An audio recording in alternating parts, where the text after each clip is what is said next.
नमस्ते। National achievement सर्वे कक्षा 5 गणित का जो सप्ताह 2 का हमारा प्रश्न पत्र है, उसमें कक्षा 5 में हम प्रश्न नंबर दूसरे पे हम बात कर रहे हैं। निम्न में से किस आयत के घेरे की लंबाई सबसे अधिक होगी? हमारे सामने 4 आकृति यहाँ बनी हुई है। एक आकृति बी, सी और डी। अब हमको इसमें बताना है कि इसमें आयत के घेरे की सबसे अधिक लंबाई किसकी होगी। तो सबसे पहले हमको इसको समझाने के लिए 2 चीज बच्चों को आना बहुत आवश्यक है। एक तो ये कि इसको हम आयत कहते हैं, एक वर्ग वाली भी आकृति आती है। तो 2 प्रकार की आकृति आती है हमारे सामने। बच्चा इन आकृतियों को देखता है कि अरे इसको वो वर्ग बोलता है, इसको आयत कहता है। तो उसमें बच्चों को समझाना होगा कि हमने इसको आयत क्यों कहा है, इसको आयत क्यों कहा है। हमने बच्चों को ये समझाना होगा। जब बच्चा ये समझ जाएगा कि इसको आयत हमने इसलिए कहा है, इसको वर्ग हमने क्यों कहा है, इसको वर्ग किस लिए कहा है, ये यदि बच्चा समझ जाएगा तो इसको समझने में उसको ज्यादा टाइम नहीं लगेगा।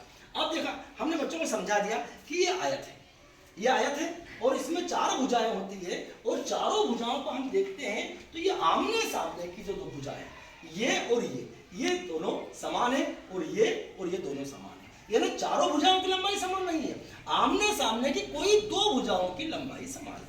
और इसमें जो कोण बनता है वो 90 का कोण बनेगा। अब देखो यहाँ पे भी 90 का बन रही है, यहाँ भी 90 है, यहाँ भी। ये चारों कोण 90 अंश के बनेंगे और चारों कोण में यदि हम जोड़ेंगे तो 360 अंश का कोण होगा, चारों का योग। अब यहाँ देखिए कि ये जो आकृति, चारों आकृति बनी हुई है, ये इस प्रकार की आकृति बनी हुई है। अब देखो इसमें लंबाई अलग है, चौड़ाई अलग है।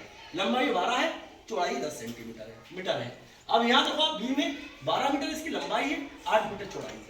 अब यह बोल रहा कि अब हम बच्चा कैसे पहचाने कि चारों में सबसे अधिक लंबाई किसकी होगी, यानी कि परिमाप। ये बच्चों को समझाना पड़ेगा कि इसका हमको परिमाप निकालना, और परिमाप यानी कि उसके आसपास की कुल दूरी इस वस्तु का परिमाप कहलाएगी। अब यहाँ परिमाप हम निकाल रहे हैं तो बच्चों को समझाना पड़ेगा ये 12 है और यहाँ 10 है। अब यहाँ 12 है और यहाँ पे 10 है, तो यहाँ देखिए आप, यहाँ 12 है तो यहाँ भी 12 होगी, ये 10 है तो यहाँ भी 10 होगी। अब हमने बच्चों को यहाँ बच्चे जोड़ेगा कि 12 और 10 यहाँ हो गए 22। अब यहाँ दोनों की 22 हुआ है उसका योग, तो इन दोनों भुजाओं का भी योग 22 होगा, क्योंकि आमने सामने की दोनों में लंबाई समान होती है, इसलिए हमने इसको आयत कहा है।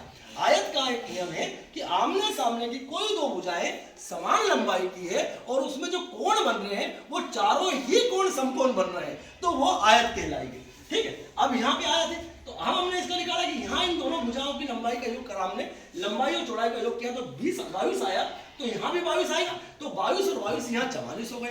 तो इसका जो परिमाप निकाला, इसकी कुल लंबाई हमने निकाली तो क्या हुआ कि 44 मीटर हो गई। अब इसको देखो आप, यहाँ पे 12 इसकी और यहाँ पे 8 है। अब यहाँ 12 और 8 को जोड़ा तो ये हो गए 20। अब इन दोनों का 20 योग आया तो इन दोनों का भी 20 होगा, तो यहाँ पे 44 आए तो यहाँ पे 20 और ये 20, ये 40 हो गए। तो इसका 40 मीटर इसका परिमाप हो गया, मतलब इसकी लंबाई, इस पूरे आयत की जो लंबाई है पूरी परिमाप है इसका, ये 40 मीटर हो गया।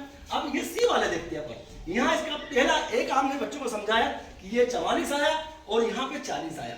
अब हम सी का देखते हैं कि यहाँ ये 12 मीटर लंबाई है और चौड़ाई इसकी 11 मीटर है। तो 12 मीटर और 11 मीटर, ये बच्चा इसको दोनों को जोड़ेगा, ये 12 और 11 को इन्होंने जोड़ा तो यहाँ कितने हो गए 23 मीटर हो गए।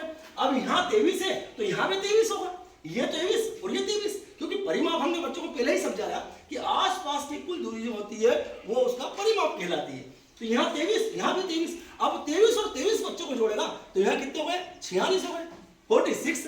यहाँ 46 मीटर हो गया। यहाँ आपने पहले आकृति का ए का निकाला था तो यहाँ उसका निकाला था 44 मीटर, यहाँ निकाला था बी का तो यहाँ 40 मीटर और यहाँ सी का निकाला तो यहाँ 46 मीटर हो गए। अब यहाँ अपन निकालते डी का। अब बच्चों को यहाँ समझाएंगे कि हमने डी का निकाला तो यहाँ 13 मीटर है और यहाँ 9 मीटर है। अब यहाँ 13 और 9 को बच्चा जोड़ेगा, 13 और 9 को जोड़ेगा तो यहाँ 22 मीटर हो गया इसका। अब यहाँ 22 मीटर तो यहाँ भी 22 मीटर होगा। अब ये दोनों 22 और 22 मीटर को जोड़ेंगे तो यहाँ 44 मीटर हो गया। अब यहाँ देखो कि ए का निकाला था तो 44 मीटर निकला था, अब यहाँ बी का निकाला तो हमारा 40 मीटर निकला था और सी का निकाला तो 46 मीटर होगा और यहाँ डी का निकाला तो ये भी हमारा हो गया 44। तो यहाँ पे ये दोनों का तो 44 हो गया और ये जो बी और सी की बात हम करें तो बी का 40 निकला और यहाँ सी का निकला 46। तो अब ये बच्चा यह समझ जाएगा कि सबसे बड़ी जो आकृति है यदि मान लो आयत की और इसकी लंबाई हमने निकाली या परिमाप निकाला तो वो हमारा उत्तर सी होगा। इस प्रकार बच्चों को हम ए से कटआउट बना के ऐसी अलग अलग आकृतियां बनाकर और टीचर गेट से के द्वारा बच्चा बहुत जल्दी समझाएगा और बच्चों को यह समझना पड़ेगा ये वर्ग है और ये आयत है। वर्ग, आयत और त्रिभुज इन तीनों आकृतियों में हम अंतर बताना होगा। ठीक, धन्यवाद।